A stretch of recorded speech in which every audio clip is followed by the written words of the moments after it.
प्यारे विद्यार्थियों, मेरे वालों सारिਆਂ ਨੂੰ प्यार भरी सत श्री अकाल। विद्यार्थियों, मैं पंजाबी अध्यापक सरकारी सीनियर सैकेंडरी स्कूल ਚੱਕ ਗਿਲਜੇਵਾਲਾ, ਜ਼ਿਲ੍ਹਾ ਸ਼੍ਰੀ ਮੁਕਤਸਰ ਸਾਹਿਬ, पंजाब। विद्यार्थियों, ਅੱਜ ਆਪਾਂ ਤੁਹਾਡੀ 9ਵੀਂ ਕਲਾਸ ਦੀ ਸਾਹਿਤਮਾਲਾ ਪਾਠ ਪੁਸਤਕ ਦੇ ਵਿੱਚੋਂ ਅਮਰਤਾ ਪ੍ਰੀਤਮ ਜੀ ਦੀਆਂ ਦੋ ਕਵਿਤਾਵਾਂ ਤਿਰੰਜਨ ਤੇ ਅਹਿਦਨਾਮਾ ਪੜ੍ਹਨ ਜਾ ਰਹੇ ਹਾਂ। ਜਦੋਂ ਜਦੋਂ ਪੰਜਾਬੀ ਸਾਹਿਤ ਦੀ ਵਿਦਿਆਰਥੀਓ ਗੱਲ ਹੋਏਗੀ ਤਾਂ ਅਮਰਤਾ ਪ੍ਰੀਤਮ ਜੀ ਦਾ ਨਾਮ ਬੜੇ ਪਿਆਰ, ਆਦਰ ਤੇ ਸਤਿਕਾਰ ਨਾਲ ਲਿਆ ਜਾਵੇਗਾ। ਬਹੁਤ ਸਾਰੀਆਂ ਕਵਿਤਰੀਆਂ ਹੋਈਆਂ ਜਿਨ੍ਹਾਂ ਨੇ ਪੰਜਾਬੀ ਸਾਹਿਤ ਦੀ ਰਚਨਾ ਕੀਤੀ, ਪਰ ਜੋ ਪਿਆਰ, ਸਤਿਕਾਰ ਤੇ ਪ੍ਰਸਿੱਧੀ ਪੰਜਾਬੀ ਸਾਹਿਤ ਨੂੰ ਰਚਨ ਵਿੱਚ ਅਮਰਤਾ ਪ੍ਰੀਤਮ ਨੂੰ ਮਿਲੀ, ਉਹ ਸ਼ਾਇਦ ਦੂਜਿਆਂ ਨੂੰ ਨਸੀਬ ਨਹੀਂ ਹੋਈ। ਉਹਨਾਂ ਦੀਆਂ ਦੋ ਕਵਿਤਾਵਾਂ ਤੁਹਾਡੇ ਸਿਲੇਬਸ ਦੇ ਵਿੱਚ ਸ਼ਾਮਲ ਕੀਤੀਆਂ ਗਈਆਂ।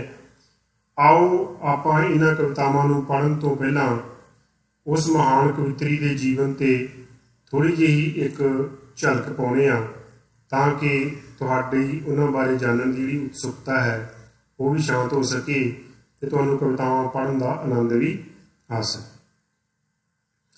ਵਿਦਿਆਰਥੀਓ, ਅਮਰਤਾ ਪ੍ਰੀਤਮ ਜੀ ਨੂੰ ਰੋਮਾਂਸਵਾਦੀ, ਪ੍ਰਗਤੀਵਾਦੀ ਰੰਗਾਂ ਵਿੱਚ ਰੰਗੀ ਹੋਈ ਕਵਿਤਾ ਲਿਖਣ ਵਾਲੀ ਕਵਿਤਰੀ ਕਿਹਾ ਜਾਂਦਾ ਹੈ ਤੇ ਉਹਨਾਂ ਦਾ ਜਨਮ ਗੁਜਰਾਂਵਾਲਾ, ਜੋ ਕਿ ਹੁਣ ਪਾਕਿਸਤਾਨ ਦੇ ਵਿੱਚ ਹੈ, ਵਿਖੇ 31 ਅਗਸਤ 1919 ਨੂੰ ਹੋਇਆ। ਆਪ ਨੇ ਵਿਦਿਅਕ ਯੋਗਤਾ ਦੇ ਸੰਬੰਧ ਵਿੱਚ 10ਵੀਂ ਕੀਤੀ। 10ਵੀਂ ਤੋਂ ਬਾਅਦ ਉਹਨਾਂ ਨੇ ਗਿਆਨੀ ਕੀਤੀ ਤੇ ਕਿੱਤੇ ਪੱਖੋਂ ਆਪ ਸਾਹਿਤਕਾਰੀ ਤੇ ਸੰਪਾਦਨਾ ਦੇ ਨਾਲ ਜੁੜੇ ਰਹੇ।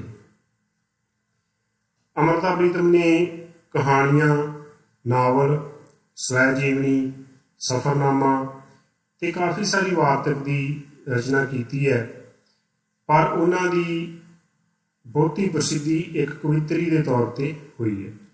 ਆਪ ਨੂੰ ਆਪਣੇ ਕਾਵਿ ਸੰਗ੍ਰਹਿ ਸੁਨੇਹੜੇ ਲਈ ਭਾਰਤੀ ਸਾਹਿਤ ਅਕਾਦਮੀ ਦਾ ਪੁਰਸਕਾਰ ਤੇ ਕਾਗਜ਼ ਤੇ ਕੈਨਵਸ ਲਈ ਗਿਆਨਪੀਠ ਅਵਾਰਡ ਨਾਲ ਸਨਮਾਨਿਤ ਕੀਤਾ ਗਿਆ। ਵਿਦਿਆਰਥੀਓ, ਤੁਸੀਂ ਆਮ ਹੀ ਸੁਣੀ ਹੋਣੀ ਹੈ ਸ਼ਾਇਦ ਇੱਕ ਕਵਿਤਾ ਕਿ ਅੱਜ ਆਖਾਂ ਵਾਰਿਸ ਸ਼ਾਹ ਨੂੰ, ਅੱਜ ਆਖਾਂ ਵਾਰਿਸ ਸ਼ਾਹ ਨੂੰ ਕਿਤੇ ਕਬਰਾਂ ਵਿੱਚੋਂ ਬੋਲ ਤੇ ਅੱਜ ਕਿਤਾਬੇ ਇਸ਼ਕ ਦਾ ਕੋਈ ਅਗਲਾ ਵਰਕਾ। ਇਹ ਬੋਲ ਸਨ ਉਸ ਮਹਾਨ ਕਵਿਤਰੀ ਦੇ ਜਿਹਨੇ ਪੰਜਾਬੀ ਸਾਹਿਤ ਨੂੰ ਅਮੀਰ ਕੀਤਾ। ਆਓ ਆਪਾਂ ਉਹਨਾਂ ਦੀ ਸ਼ਖਸੀਅਤ ਬਾਰੇ ਤੁਹਾਨੂੰ ਦੱਸਿਆ ਤਾਂ ਹੈ, ਪਰ ਥੋੜ੍ਹਾ ਜਿਹਾ ਜਾਣੂ ਕਰਵਾਉਂਦੇ ਹਾਂ ਤੇ ਜਾਣੂ ਕਰਵਾਉਂਦੇ ਹਾਂ ਉਹਨਾਂ ਦੀ ਖੁਦ ਦੀ ਜ਼ੁਬਾਨ ਦੇ ਵਿੱਚ ਕਿ ਉਹਨਾਂ ਨੂੰ ਕਿੰਨਾ ਮਾਣ ਸਤਿਕਾਰ ਲੋਕਾਂ ਵੱਲੋਂ ਦਿੱਤਾ ਜਾਂਦਾ ਸੀ। देखो ये छोटी यही वीडियो। मुझे याद आता है, एक बार पाकिस्तान से एक दोस्त आए मिलने, तो उन्होंने थोड़े से केले मेरे आगे रख दिए। मैं हैरान हुई, ये क्या? कहने लगी ये मेरी तरफ से नहीं है, मैं आ रहा था तो एक केले बेचने वाला भागता हुआ आया, मुझे कहने लगा तुम दिल्ली जा रहे हो? मैंने कहा हाँ। कहता तुम अमृता से मिलोगे? इन्होंने कहा जाहिर है जरूर मिलूंगा। कहते जिसने वारिस शाह नज़्म कही थी? उन्होंने कहा हाँ मिलूंगा। कहते ये केले उसे दे देना, मैं यही दे सकता हूँ, मैं समझूंगा कि मेरा आधा हज हो गया। इस प्यार का मैं क्या करूं? विद्यार्थियों, उम्मीद है कि तुसी इस वीडियो का आनंद जरूर माणिया होवेगा। आओ हुण आपां उस महान कवित्री दीआं कवितावां पढ़दे हां ਤੇ ਨਾਲ ਨਾਲ ਆਪਾਂ ਇਸ ਦੀ ਪ੍ਰਸੰਗ ਸਹਿਤ ਵਿਆਖਿਆ ਵੀ ਕਰਾਂਗੇ, ਕਿਉਂਕਿ ਕੋਈ ਵੀ ਜੋ ਵਿਸ਼ਾ ਤੁਹਾਡੇ ਸਿਲੇਬਸ ਦੇ ਵਿੱਚ ਦਿੱਤਾ ਜਾਂਦਾ ਹੈ ਤਾਂ ਉਹ ਸਿਰਫ ਤੁਹਾਡੇ ਸਿੱਖਣ ਦੇ ਪੱਖ ਤੋਂ ਹੀ ਮਹੱਤਵਪੂਰਨ ਨਹੀਂ ਹੁੰਦਾ, ਤੁਹਾਡੀਆਂ ਪ੍ਰੀਖਿਆਵਾਂ ਦੇ ਪੱਖ ਤੋਂ ਵੀ ਮਹੱਤਵਪੂਰਨ ਹੁੰਦਾ। ਤਾਂ ਤੁਸੀਂ ਚੰਗੀ ਤਰ੍ਹਾਂ ਇਸ ਕਵਿਤਾ ਨੂੰ ਪੜ੍ਹਨਾ ਹੈ, ਸੁਣਨਾ ਹੈ ਤੇ ਇਸ ਦੇ ਅਰਥ ਕਰਨ ਦੇ ਯੋਗ ਬਣਨਾ ਹੈ, ਕਿਉਂਕਿ ਪ੍ਰੀਖਿਆ ਦੇ ਵਿੱਚ ਤੁਹਾਨੂੰ ਪ੍ਰਸੰਗ ਸਹਿਤ ਵਿਆਖਿਆ, ਕੇਂਦਰੀ ਭਾਵ ਤੇ ਛੋਟੇ ਪ੍ਰਸ਼ਨ ਪੁੱਛੇ ਜਾਂਦੇ ਹੈ ਤੇ ਇਹ ਤੁਹਾਡੇ ਤਾਂ ਹੀ ਤਿਆਰ ਹੋਣਗੇ ਜੇ ਤੁਸੀਂ ਕਵਿਤਾਵਾਂ ਨੂੰ ਚੰਗੀ ਤਰ੍ਹਾਂ ਪੜ੍ਹਿਆ, ਸੁਣਿਆ ਤੇ ਸਮਝਿਆ ਹੈ। ਆਓ ਪਹਿਲਾਂ ਆਪਾਂ ਇਸ ਕਵਿਤਾ ਦਾ ਕਵਿਤਾ ਪਾਠ ਕਰਦੇ ਹਾਂ। ਸਾਡੀ ਕਵਿਤਾ ਹੈ ਤਿਰੰਜਨ। ਤੁਸੀਂ ਵਿਦਿਆਰਥੀਓ ਤਿਰੰਜਨ ਬਾਰੇ ਜ਼ਰੂਰ ਸੁਣਿਆ ਹੋਵੇਗਾ। ਪੁਰਾਣੇ ਸਮੇਂ ਦੇ ਵਿੱਚ ਪਿੰਡ ਦੀਆਂ ਸਾਰੀਆਂ ਕੁੜੀਆਂ ਇੱਕ ਜਗ੍ਹਾ ਤੇ ਬੈਠ ਕੇ, ਇੱਕ ਇਕੱਠ ਦੇ ਵਿੱਚ ਬੈਠ ਕੇ ਕੱਤਦੀਆਂ ਸੀ, ਕਢਾਈ ਕਰਦੀਆਂ ਸੀ ਤੇ ਹੋਰ ਨਿੱਕੇ ਮੋਟੇ ਕੰਮ ਕਰਦੀਆਂ ਸੀ, ਜੋ ਕਿ ਉਹਨਾਂ ਦੇ ਵਿਆਹ ਸਮੇਂ ਸਾਰਾ ਉਹ ਕੱਪੜਾ ਲੀੜਾ ਕੰਮ ਆਉਂਦਾ ਸੀ। ਅੱਜ ਕੱਲ੍ਹ ਸਮੇਂ ਦੇ ਬਦਲਣ ਨਾਲ ਜਿਹੜਾ ਤਰਿੰਜਣ ਦੀ ਪ੍ਰਥਾ ਹੈ ਇਹ ਕਿਤੇ ਗੁੰਮ ਹੋ ਗਈ, ਪਰ ਫਿਰ ਵੀ ਸਾਡੇ ਸਾਹਿਤ ਦਾ ਇਹ ਅਨਮੋਲ ਹਿੱਸਾ ਹੈ ਤੇ ਸਾਨੂੰ ਇਹਦੇ ਬਾਰੇ ਪੜ੍ਹਨ ਤੇ ਸੁਣਨ ਨੂੰ ਬਥੇਰੀਆਂ ਕਿਤਾਬਾਂ ਤੇ ਬਥੇਰੀਆਂ ਕਵਿਤਾਵਾਂ ਦੇ ਵਿੱਚ ਜਿਹੜੀਆਂ ਝਲਕਾਂ ਉਹ ਮਿਲ ਜਾਂਦੀਆਂ। ਪਿਆਰੇ ਵਿਦਿਆਰਥੀਓ, ਇਸ ਕਵਿਤਾ ਨੂੰ ਪੜ੍ਹਦੇ ਹੋਏ ਆਪਾਂ ਦੇਖਦੇ ਹਾਂ ਕਿ ਕੀ ਲਿਖਦੀ ਹੈ ਸਾਡੀ ਮਹਾਨ ਕਵਿਤਰੀ। ਸਭੇ ਸਹੇਲੀਆਂ ਬਣ ਬਣ ਆਈਆਂ, ਸੱਜਰੇ ਸਿਰ ਗੁੰਦਾ, ਇੱਕ ਹੱਥ ਚਰਖਾ ਇੱਕ ਹੱਥ ਪੱਛੀ, ਇੱਕ ਹੱਥ ਚਰਖਾ ਇੱਕ ਹੱਥ ਪੱਛੀ, ਇਸ ਤਰਿੰਜਣ ਦੇ ਚਾਅ। ਇੱਕ ਹੱਥ ਚਰਖਾ ਇੱਕ ਹੱਥ ਪੱਛੀ, ਇਸ ਤਰਿੰਜਣ ਦੇ ਚਾਅ। ਕਿਸੇ ਨੇ ਪਾਇਆ ਕੋਰਾ ਝੱਗਾ, ਨਿੱਕੀ ਨਿੱਕੀ ਬੂਟੀ ਦਾ। ਕਿਸੇ ਨੇ ਪਾਇਆ ਕੋਰਾ ਝੱਗਾ, ਨਿੱਕੀ ਨਿੱਕੀ ਬੂਟੀ ਦਾ। ਕਿਸੇ ਨੇ ਸਿਰ ਤੇ ਲੀੜਾ ਲੀਤਾ, ਮਹੀਨ ਡੋਰੀਏ ਦਾ। ਅੱਖੀਂ ਕਜਲਾ ਬੁੱਲ ਦੰਦਾਸਾ, ਅੱਖੀਂ ਕਜਲਾ ਬੁੱਲ ਦੰਦਾਸਾ, ਹੱਥੀਂ ਮਹਿੰਦੀ ਲਾ, ਬਣ ਬਣ ਪਈਆਂ ਪੈਣ ਬਲੌਰੀ, ਗਜ਼ਰੇ ਹੱਥ ਚੜਾ। ਬਣ ਬਣ ਪਈਆਂ ਪੈਣ ਬਲੌਰੀ, ਗਜ਼ਰੇ ਹੱਥ ਚੜਾ। ਚਿੱਟੇ ਪੱਟ ਦਾ ਮੋਤੀਆ, ਚਿੱਟੇ ਪੱਟ ਦਾ ਮੋਤੀਆ, ਤੇ ਸਾਵੀਆਂ ਡੰਡੀਆਂ ਪਾ। ਕਿਸੇ ਨੇ ਸਿਰ ਤੇ ਪੱਲਾ ਕੀਤਾ, ਕਿਸੇ ਨੇ ਸਿਰ ਤੇ ਪੱਲਾ ਕੀਤਾ, ਸੂਹੀ ਫੁਲਕਾਰੀ ਦਾ। ਸਹੇਲੀਆਂ ਦੀ ਸਰਦਾਰ ਹੀਰ ਕੋਈ, ਸਹੇਲੀਆਂ ਦੀ ਸਰਦਾਰ ਹੀਰ ਕੋਈ, ਡੰਡੀ ਝੁਮਕੀ ਪਾ। ਇੱਧਰ ਸਖੀਆਂ ਇੱਧਰ ਸਖੀਆਂ, ਇੱਧਰ ਸਖੀਆਂ ਇੱਧਰ ਉੱਧਰ ਸਖੀਆਂ, ਬੈਠੀ ਪੀੜਾ ਢਾਹ। ਕਿਸੇ ਨੇ ਆਂਦੀ ਪੱਛੀ ਭਰ ਕੇ, ਕਿਸੇ ਨੇ ਆਂਦੀ ਪੱਛੀ ਭਰ ਕੇ, ਚੌਲ ਤੇ ਕਣਕ ਭੁਨਾ। ਖੱਖੜੀਆਂ ਦੇ ਬੀ ਭੁਨਾਏ, ਖੱਖੜੀਆਂ ਦੇ ਬੀ ਭੁਨਾਏ, ਕਿਸੇ ਭੱਠੀ ਤੇ ਜਾ। ਕੋਈ ਲਿਆਈ ਘੁੰਗਣੀਆਂ, ਕੋਈ ਖਿੱਲਾਂ ਝੋਲੀ ਪਾ। ਕੋਈ ਲਿਆਈ ਖਿੱਲਾਂ ਛੋਲੇ, ਕੋਈ ਲਿਆਈ ਖਿੱਲਾਂ ਛੋਲੇ, ਸੱਤੂ ਕੋਈ ਬਣਵਾ। ਨਿਤ ਨਿਤ ਵਗਦੇ ਰਹਿਣਗੇ ਪਾਣੀ, ਨਿਤ ਨਿਤ ਵਗਦੇ ਰਹਿਣਗੇ ਪਾਣੀ। ਨਿਤ ਪੱਤਣ ਤੇ ਮੇਲਾ, ਬਚਪਨ ਨਿਤ ਜਵਾਨੀ ਬਣਨਾ। ਨਿਤ ਕੱਤਣ ਦਾ ਵੇਲਾ, ਜੋ ਪਾਣੀ ਅੱਜ ਪਤਨੋਂ ਲੰਘੇ, ਜੋ ਪਾਣੀ ਅੱਜ ਪਤਨੋਂ ਲੰਘੇ। ਫੇਰ ਨਾ ਆਵੇ ਭਲਕੇ, ਬੇੜੀ ਦਾ ਪੂਰ। ਤਰਿੰਜਣ ਦੀਆਂ ਕੁੜੀਆਂ ਫੇਰ ਨਾ ਬੈਠਣ ਰਲ ਕੇ। ਤਾਂ ਪਿਆਰੇ ਵਿਦਿਆਰਥੀਓ, ਇਹ ਸੀ ਅੰਮ੍ਰਿਤਾ ਪ੍ਰੀਤਮ ਦੀ ਲਿਖੀ ਹੋਈ ਕਵਿਤਾ ਤਰਿੰਜਣ, ਜਿਸ ਦਾ ਆਪਾਂ ਕਵਿਤਾ ਪਾਠ ਕੀਤਾ ਹੈ। ਤੇ ਆਓ ਹੁਣ ਆਪਾਂ ਪ੍ਰੀਖਿਆ ਦੀ ਦ੍ਰਿਸ਼ਟੀ ਤੋਂ ਵੀ ਇਸ ਨੂੰ ਮਹੱਤਵਪੂਰਨ ਸਮਝਦੇ ਹੋਏ ਦੋ ਦੋ ਲਾਈਨਾਂ ਕਰਕੇ ਪੜ੍ਹਦੇ ਹਾਂ ਤੇ ਨਾਲ ਨਾਲ ਇਸ ਦੇ ਅਰਥ ਕਰਦੇ ਹਾਂ।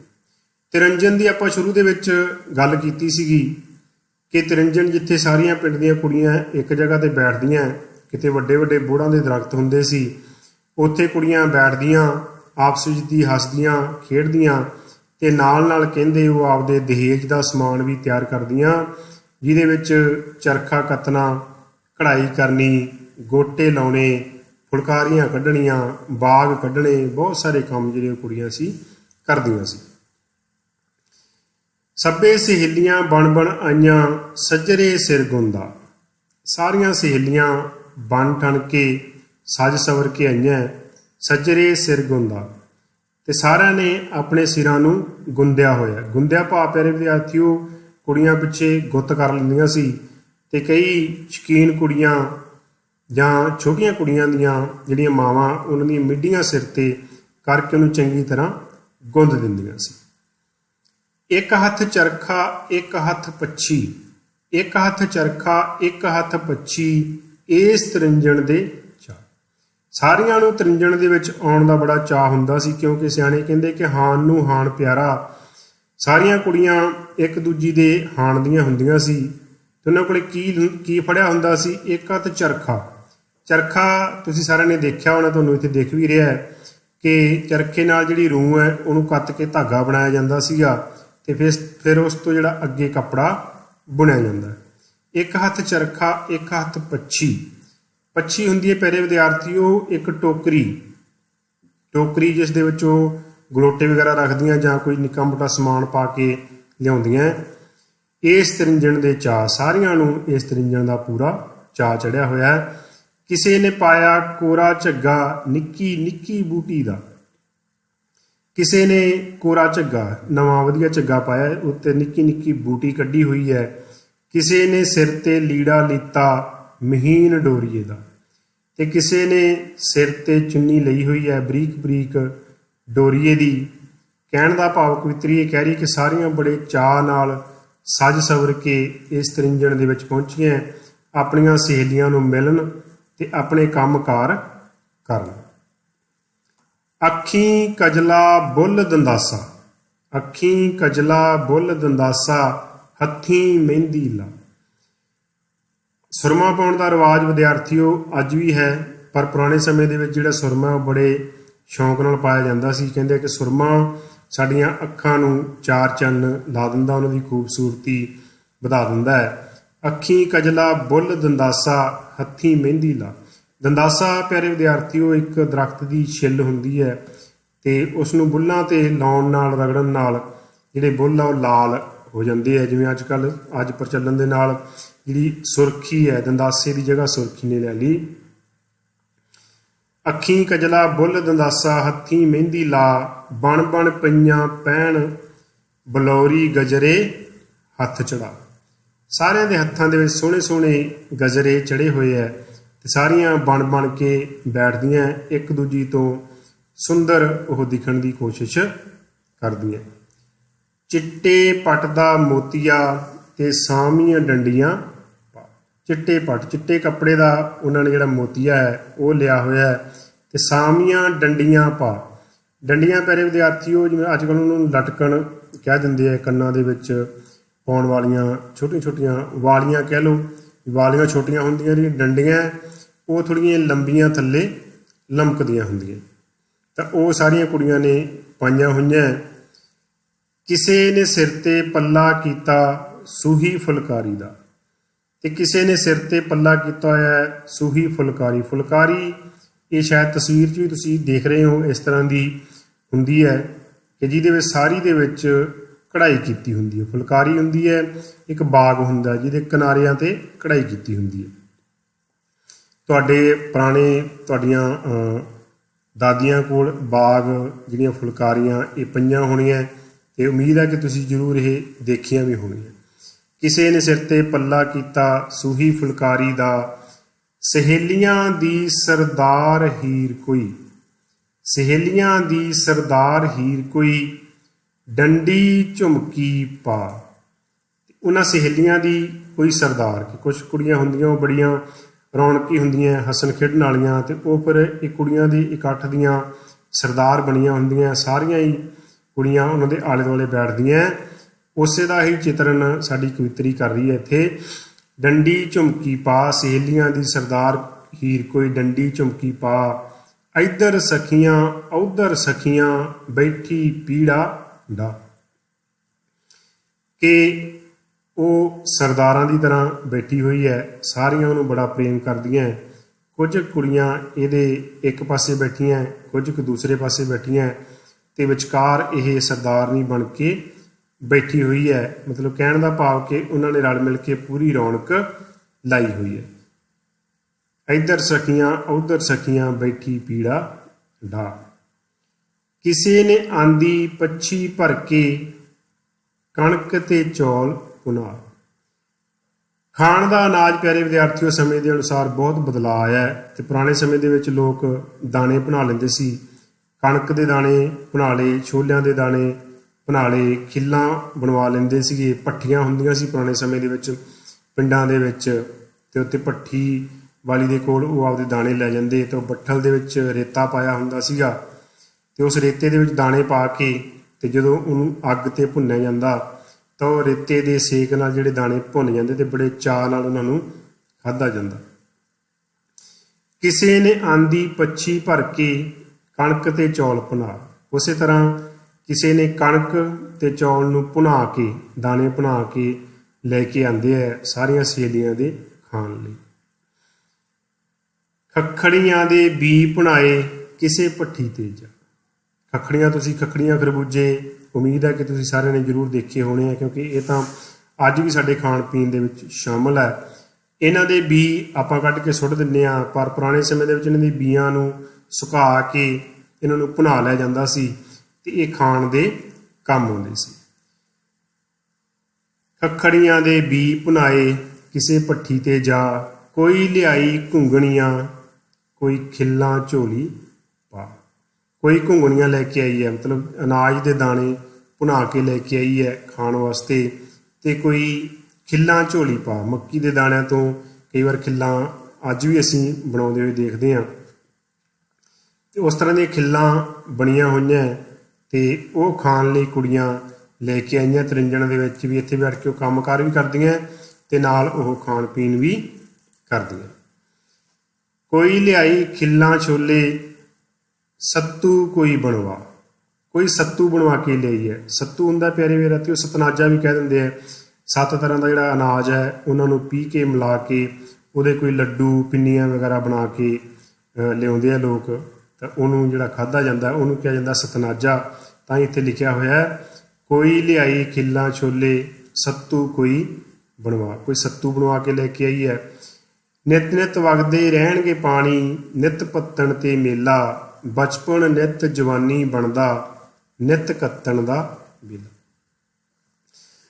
ਜਿਹੜੇ ਪਾਣੀ ਹੈ ਉਹ ਸਦਾ ਵਗਦੇ ਰਹਿਣਗੇ ਦਰਿਆਵਾਂ ਨਦੀਆਂ ਦੇ ਵਿੱਚ, ਉਹਨਾਂ ਨੇ ਆਪਣੀ ਚਾਲ ਦੇ ਵਿੱਚ ਹਮੇਸ਼ਾ ਵਹਿੰਦੇ ਰਹਿਣਾ ਹੈ। ਨਿਤ ਪੱਤਣ ਤੇ ਮੇਲਾ, ਤੇ ਹਮੇਸ਼ਾ ਪੱਤਣਾ ਤੇ ਜਿਹੜੇ ਮੇਲੇ ਆ ਉਹ ਵੀ ਲੱਗਦੇ ਰਹਿਣੇ ਆ। ਬਚਪਨ ਨਿਤ ਜਵਾਨੀ ਬਣਦਾ, ਤੇ ਬਚਪਨ ਤੋਂ ਬਾਅਦ ਇਨਸਾਨ ਜਵਾਨੀ ਦੇ ਵਿੱਚ ਪੈਰ ਧਰਦਾ ਹੈ ਤੇ ਨਿਤ ਕੱਤਣ ਦਾ ਵੇਲਾ। ਤੇ ਕੱਤਣ ਦਾ ਵੇਲੇ ਤੋਂ ਭਾਵ ਕਿ ਕੰਮਾਂ ਕਾਰਾਂ ਦਾ ਜਿਹੜਾ ਸਮਾਂ ਉਹ ਉਵੇਂ ਚੱਲਦਾ ਰਹਿਣਾ, ਚਾਹੇ ਕੰਮਕਾਰ ਬਦਲ ਗਏ।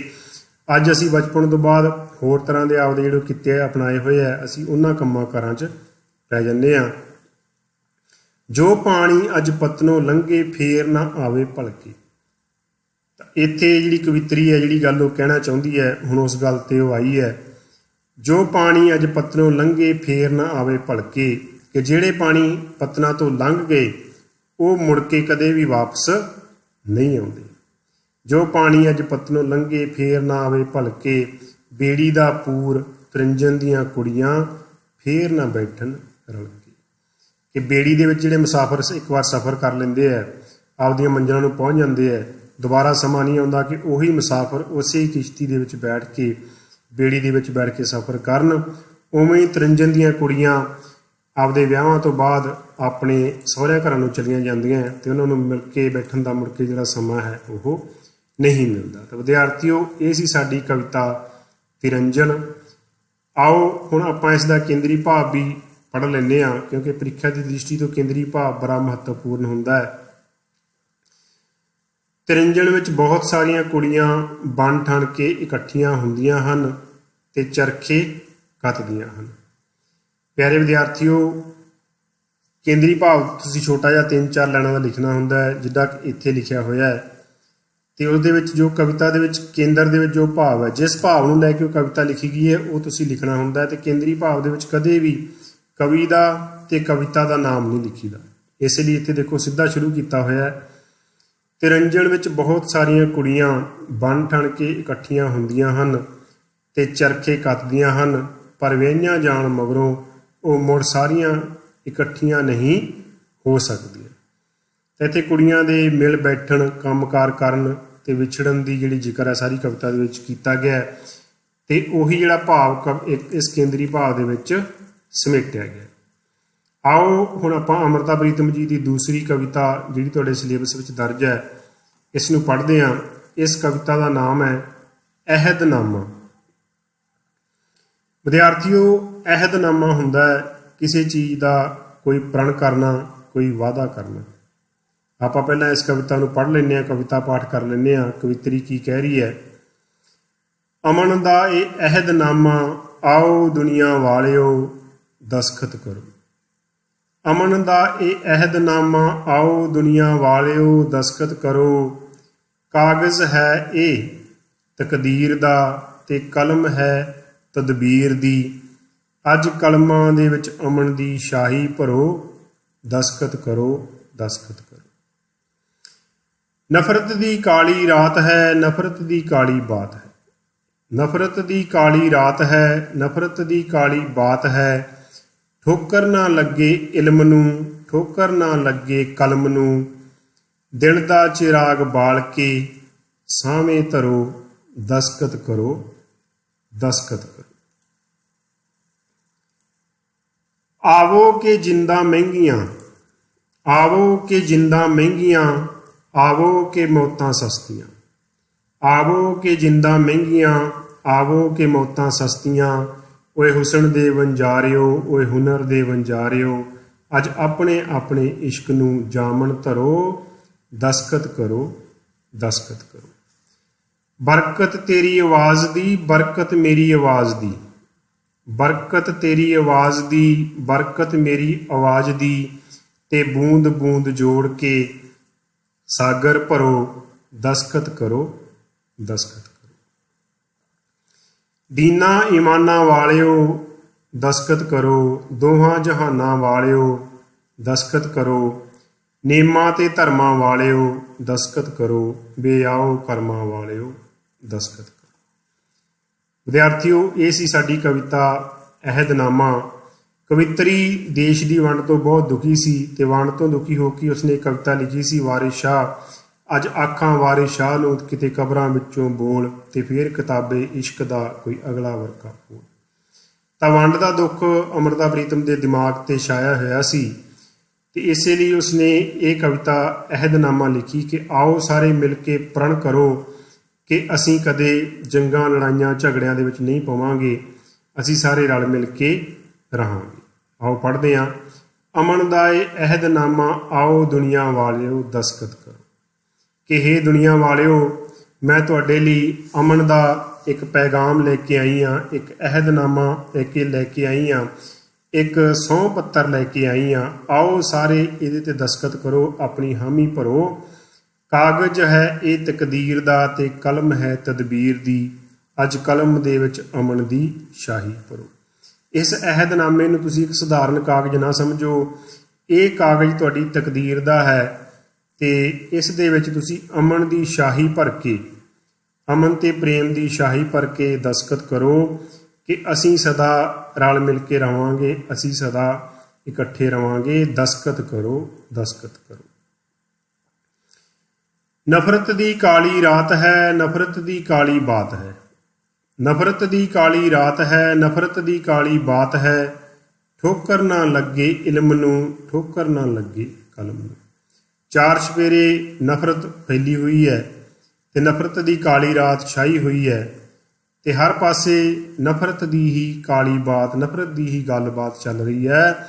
ਲੋਕ ਧਰਮਾਂ, ਜਾਤਾਂ, ਨਸਲਾਂ ਦੇ ਆਧਾਰ ਤੇ ਵੰਡੇ ਹੋਏ ਹੈ।